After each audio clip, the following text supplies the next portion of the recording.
কোচবিহারে মহিলা বিজেপি কর্মীকে হেনস্থার ঘটনায় বিজেপি বিধায়ক অগ্নিমিত্রা পলের নেতৃত্বে 7 সদস্যের তথ্য অনুসন্ধানকারী দল আজ সেখানে যায়। পুলিশ লাইন মোড় এলাকায় এই হেনস্থার প্রতিবাদে বিজেপি কর্মী সমর্থকরা কিছুক্ষণ পথ অবরোধ করে। রাস্তায় বসে পড়েন অগ্নিমিত্রা পল সহ অন্যরা। পরে অতিরিক্ত পুলিশ সুপারের কাছে তারা একটি স্মারকলিপি জমা দেন।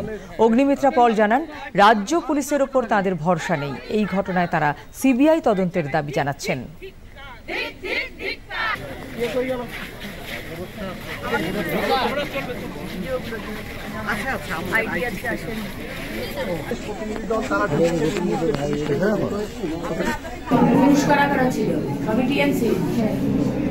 মহিলাও ছিল, তারাও টিএমসি। আমি আর আমার বাবাই ছিল। আচ্ছা, আপনি আর আপনার বাবা। আচ্ছা, তাদের শাস্তির জন্য বেঙ্গল পুলিশের ওপর আমাদের কোনো ভরসা নেই, নাই মমতা ব্যানার্জির সরকার, নাই পুলিশ মন্ত্রীর ওপর আমাদের ভরসা। আমরা চাই সিবিআই তদন্ত হোক। আজ মণিপুরে যখন এই এক ভিন্ন ঘটনা হয়েছিল, তখন মমতা ব্যানার্জি তো অনেক কথা বলেছিলেন। মমতা ব্যানার্জি, আপনি তো টিম পাঠিয়ে দিয়েছিলেন, কি জানিস মণিপুরে টিম গেছিল, কিন্তু এখানে আপনার টিম কোথায়?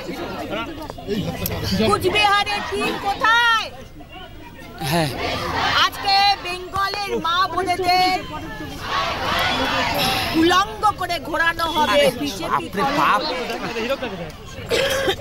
আর আপনি কোনো টিম এখানে পাঠাতে পারবেন না, তাই না?